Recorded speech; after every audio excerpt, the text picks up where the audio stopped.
네, 옹프로덕션 김응식입니다. 오늘은 사업계획서에 대한 이야기는 아니고, 그냥 제가 작년에 12기 청년 창업사관학교 선정돼서, 창업활동 진행하는 과정에서 청창사에서 어떤 교육들을 들었는지, 또 사업비는 어떻게 집행했는지, 최종적으로 중간평가와 최종평가에서는 또 어떤 일들이 있었는지, 이런 것들을 그냥 포괄적으로 대략 말씀드리는 시간을 가져보려고 합니다.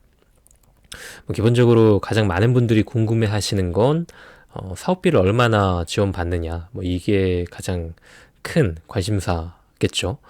일단 저 같은 경우에는 최초 이제 선정됐을 때 6,200만 원을 지원받았고요.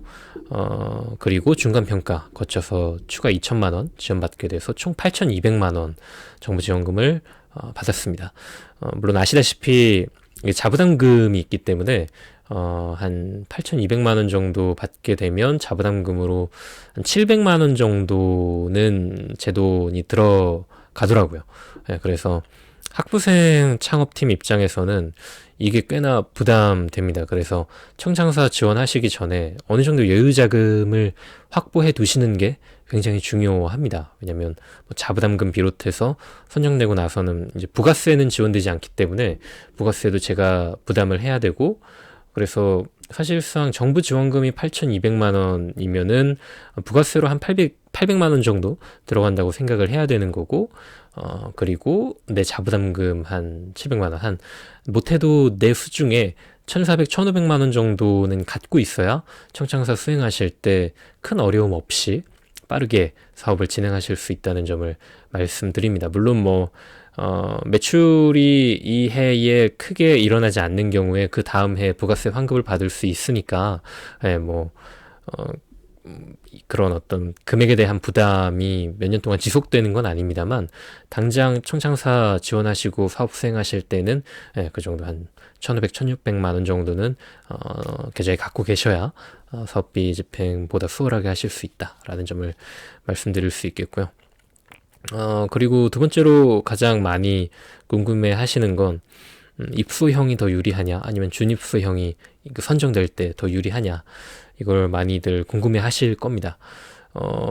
이제 청창사 공고문에 보시게 되면, 입소형으로 지원하는 기업들에게 우대 점수를 주겠다, 우대해 주겠다라고 하는 그 멘트가 명시적으로 적혀져 있는데, 일단은 제가 활동했었던 전남 청창사 같은 경우에는 지역마다 대부분 비율은 비슷할 겁니다. 입소형보다 준입소형을 한 2배 이상 더 많이 뽑았거든요. 물론 지원 자체도 입소형보다 준입소형으로 지원하는 기업이 2배 이상이었을 겁니다. 그래서 제 생각에는 어느 정도 좀 쿼터를 맞춰주는 느낌이에요. 그래서 꼭 입소형이라고 해서 엄청나게 준입소형보다 가점을 엄청나게 가져가는 것 같지는 않고, 약간의 우위는 있을 수 있겠습니다만, 그게 엄청 뭔가 최종 심사, 최종 선정 과정에 있어서 결정적인 영향을 미치진 않는다, 이렇게 말씀드릴 수 있겠습니다. 그리고 아시다시피 입소형은 주당 20시간 이상 청창사에 출석을 해야 되고요. 준입소형은 일주일에 4시간만 출석하면 됩니다. 그래서 이 시간 자체가 굉장히 좀 부담스러울 수 있거든요. 예를 들어서 이미 창업을 한 상태고 외부에 별도의 사업장을 갖고 있는 상태라면 굳이 청창사에 출석해야 될 이유가 없잖아요. 근데 만약에 청창사에 그 무상으로 제공해주는 사무실을 실제 내 사업장으로 활용하고 이러면 출석하는 게 그렇게 부담이 아닐 수도 있겠습니다만, 창사까지 거리가 멀다거나 혹은 이미 외부에 내 사업장을 갖고 있는 경우에는 입소형으로 지원했을 때 유리한 부분보다는 불리한 점이 더 많기 때문에, 예, 이 경우에는 굉장히 준입수형으로 신청을 하는 게 더 유리할 수 있겠죠.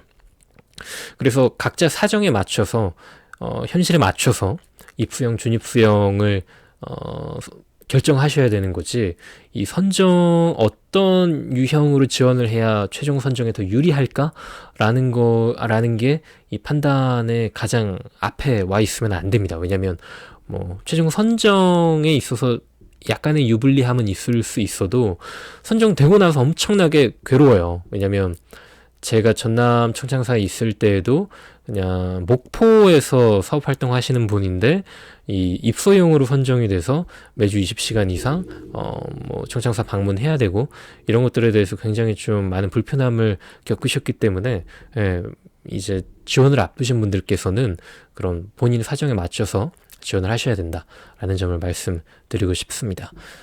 이어서 이제 출석 부분 말씀을 드리면 방금 이제 언급했던 것처럼 입소형은 20시간, 준입소형은 4시간 이상 창사에 출석을 해야 되고요. 물론 이제 입소형 같은 경우에는 일주일에 8시간, 제가 시간은 정확히 기억이 안 나는데 8시간 정도는 출장을 인정해 줍니다. 뭐 예를 들어서 내가 업체 미팅으로 인해서 어디 방문했다라고 하면은 한 8시간 정도는 출장으로 인정을 해줘서 실제로 내가 일주일 동안 청창사에 출석해야 되는 시간은 12시간 정도로 기억을 하고요. 준입수용 같은 경우는 일주일에 4시간이기 때문에 이런 출장 인정은 되지 않습니다. 근데 뭐 예를 들어서 일주일 동안 내가 어떤 박람회에 참여해야 한다라고 하면은 뭐 창사에 방문하기가 어렵기 때문에 그런 특수한 경우에는 출장을 인정해 준다. 5일 이상의 어떤 박람회 참석이나 뭐 해외 뭐 출장을 간다거나 이런 경우라면 준입수용 같은 경우에도 출장을 인정해 줍니다. 그 정도가 출석에서 좀 특수한 부분이라고 할 수 있겠고, 출석이 중요한 이유는 중간평가 그리고 최종평가 때 평가 항목이기 때문에 굉장히 중요하고요. 뭐 공공연히 이야기하는 것은 한 70% 이상만 유지시켜주면 된다라고 하는 게 뭐 담당 교수님께서도 해주시는 말씀이고요. 그리고 청창사 동문 기업들끼리 교류할 때도 한 70% 이상이면은 좋은 평가 받는데 무리가 없다. 뭐 이 정도로 이야기를 합니다. 뭐 그래서 일주일에 그 한 달에 어쨌건 준입수용으로 치면은 한 달에 3주는 방문을 해야 되는 거죠. 3번은 방문을 해야 되는 거고, 네, 그 정도면은 출석에서는 특별히 더 말씀드릴 부분은 없습니다. 그리고 청년창업사관학교라 그 학교라는 정부 지원 사업 명칭에서 알 수 있듯이 교육도 굉장히 중요한 요소인데요. 기창업자들은 80학점을 협약 기간 내에 이수를 해야 되고, 예비 창업자들 같은 경우에는 100학점을 이수해야 합니다. 필수 학점과 선택 학점이 구분되어 있고요. 대부분 이제 필수 학점 같은 경우에는 그 청창사에 직접 방문해서 들어야 하는 교육들이 대다수입니다. 다시 얘기하면 이제 온라인으로 들을 수 있는 교육들도 있기 때문에 뭐 80학점, 100학점이 엄청 부담되지는 않아요. 뭐 대부분 이제 2학점으로 구성되어 있기 때문에 40개에서 50개 정도 교육을 들어야 하는데, 온라인으로 좀 대체할 수 있는 교육들이 있기 때문에 뭐 청창사 방문을 뭐 매일 해가면서 이 학점을 이수해야 되지는 않습니다. 저 같은 경우에는 서울에서 전남을 오가는 그런 상황이었음에도 80학점 듣는 데는 큰 무리가 없었거든요. 그래서 교육 이수가 막 부담되지는 않지만 내 사업 활동에 어느 정도 장애물이 되기는 합니다. 왜냐하면 꼭 들어야 되는 교육들이 있거든요. 그 필수학점 이수하는 경우에는 또 막 이렇게 매일같이 열리지 않기 때문에 이걸 놓치게 되면 뭔가 좀 내가 중간평가 때까지 목표한 학점을 이수 못할 것 같은 그런 경우도 있고, 또 여러 개 교육이 하루에 몰려 있는 경우도 있습니다. 그래서 한 번 방문하면은 뭐 4학점, 6학점씩 받을 수 있는데 내가 이 날을 놓치면 쪼개서 뭐 이틀 동안 2학점 이렇게 들어야 되고 이런 경우가 생기기 때문에 어쩔 수 없이 좀 교육을 듣기 위해서 창사에 방문해야 되는 경우가 생기거든요. 그렇기 때문에 내 창업활동, 내 사업활동에 좀 방해가 되는 경우는 종종 있다. 하지만 부담되는 학점은 아니다 라고 말씀드리고 싶고, 뭐 창업 교육이 사실 막 엄청나게 효용성을 갖기는 어렵죠. 딱 내 어떤 사업 아이템에 맞춰서 누군가 나한테만 뭔가 조언을 해주고 하는 거면은 큰 도움이 되겠지만 전체 창업사관학교 입교 기업을 대상으로 교육이 진행되기 때문에 조금은 실질적인 도움은 크게 되지 않습니다. 물론 이제 뭐 굉장히 제가 인상 깊게 들었던 창업 교육이나 이런 것들은 많습니다만 그냥 전반적인 80학점, 100학점을 이수해 나가는 과정에서 뭐 창업 활동에 있어서 엄청나게 대단한 도움을 받기는 좀 어려운 교육 커리큘럼들이다. 이 정도를 말씀드릴 수 있겠고요. 그리고 이제 담당 교수님이 배정됩니다. 뭐 매니저님이라고 생각을 하시면 되겠죠. 사업비 집행이나 혹은 청창사 이 지원 사업 진행 과정에서 좀 행정적으로 이 지원 기업이 처리해야 될 일들을 많이 도와주시는 분들이고, 그것뿐만이 아니라 뭐 외부 전문가 멘토링을 좀 연결시켜 주신다거나 이런 역할을 해주시는 분들이고요. 이분들이 뭐 사실 권역별 청창사마다 좀 분위기도 다르고 또 담당 교수님들마다의 성향이나 또 일을 처리하시는 방법도 굉장히 상이하기 때문에 뭐 반드시 꼭 이 창업활동 청창사 수행 과정에서 결정적인 도움을 항상 주신다라고 말씀드리기는 어렵지만 전반적으로 이 창업 기업의 어떤 성공적인 청창사 협약, 청창사 이 사업 수행 을 이분들도 목표로 하고 계시고, 또 이분들도 그 어떤 지원 기업들의 성과를 기반으로 해서 평가받기 때문에, 담당 교수님들도 평가받기 때문에 굉장히 적극적으로 뭔가 도와주시려고 합니다. 그래서 이분들이 제공해 주실 수 있는 것들을 최대한 많이 활용하는 것도 청창사 수행 과정에서 굉장히 중요한 요소라고 할 수 있겠고요. 사실 담당 교수님뿐만이 아니라 처음에 지원할 때 권역별 청창사의 어떤 특수성을 많이 고려하셔야 되는 것 같아요.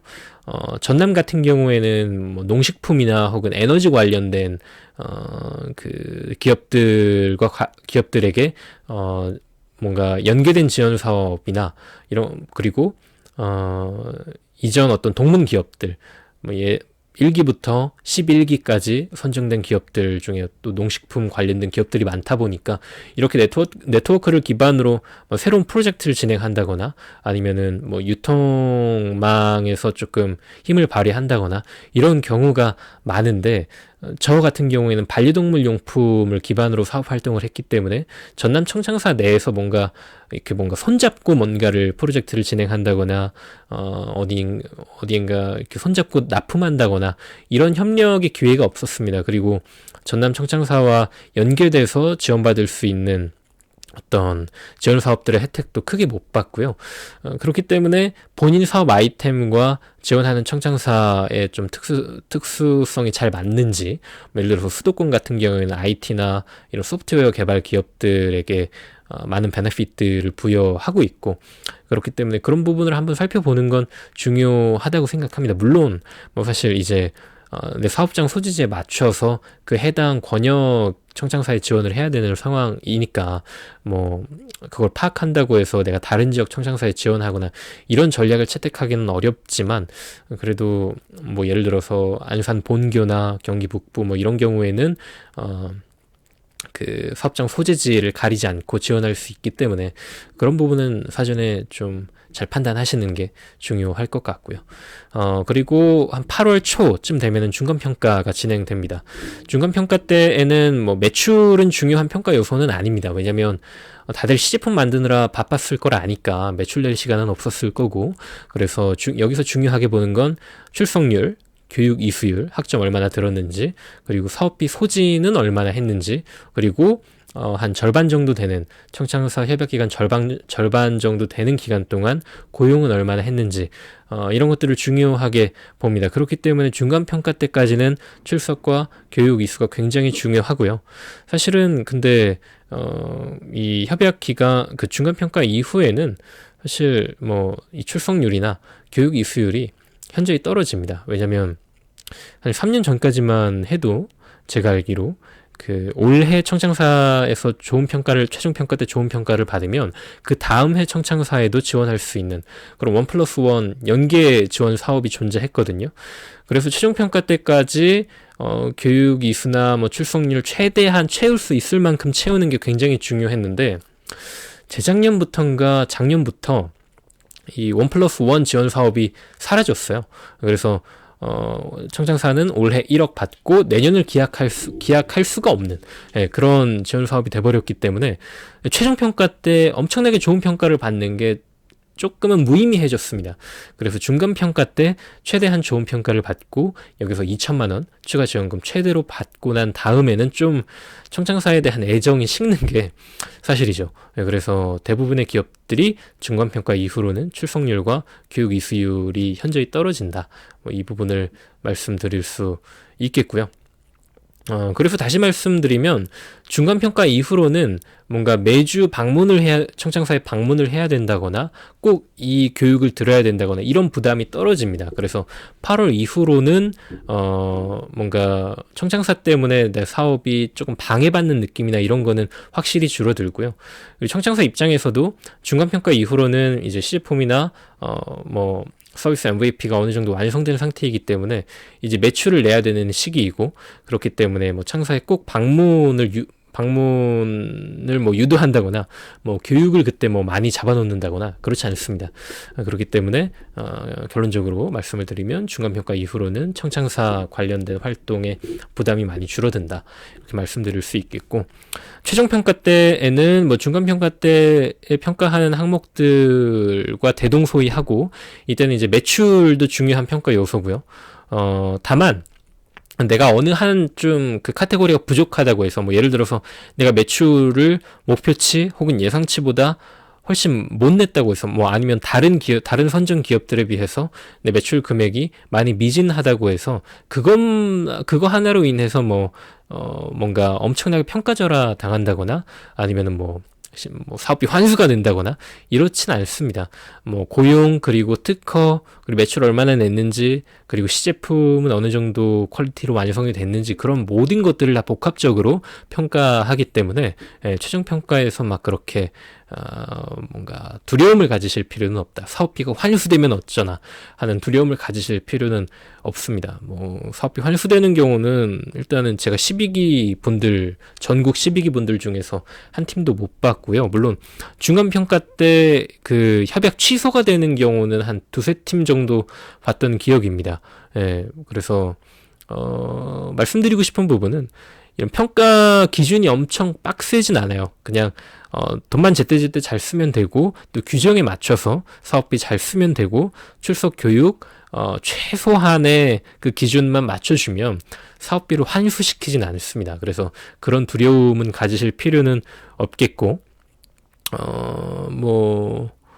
그 정도만 기억해 주시면 될 것 같습니다. 그리고 뭐 다른 어떤 청창사 수행하신 분들의 유튜브 영상이나 후기 글을 보게 되면 이 사업비 증빙 과정이 엄청나게 빡세다 이렇게 말씀을 하시는데 물론 다른 지원 사업에 비해서 구비해야 될 서류가 상대적으로 많은 건 사실인 것 같습니다. 제가 21년도에 로컬 크리에이터 활성화 지원 사업 하고 나서 사업비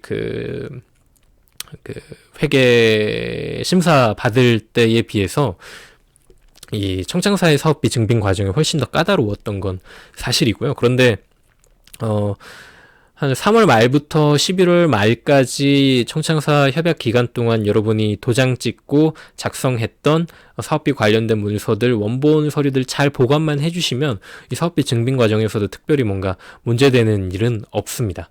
그래서 너무 막 그렇게 두려움 가지실 필요가 없다. 일단 선정되고 나면 담당 교수님 그리고 청창사 내에서 이제 사업비 집행 담당하시는 교수님들께서 다 도와주시고 또 문제 없이 이 사업을 마무리 지을 수 있도록 많은 것들을 조언해 주시기 때문에 절대로 환수되면 어쩌나 뭔가 이렇게 나중에 사업비 관련해서 문제 생기면 어떡하나 혹은 사업비 어떻게 증빙해야 되나 이런 두려움을 가지실 필요는 결코 없다라는 부분을 말씀드리고 싶고요. 댓글로 이런저런 질문 주시면 그 부분에 대해서도 제가 답변 드릴 수 있는 부분에 대해서는 최대한 상세하게 답변 드리도록 하겠습니다. 뭐 이 정도 말씀드리면 대략적으로 짚어야 할 부분들은 다 짚은 것 같고요. 뭐 곧 이제 한 3월 내지 혹은 2월 말에 공고가 뜰 텐데 잘 준비하셔서 좋은 성과 거두셨으면 좋겠습니다. 네, 감사합니다.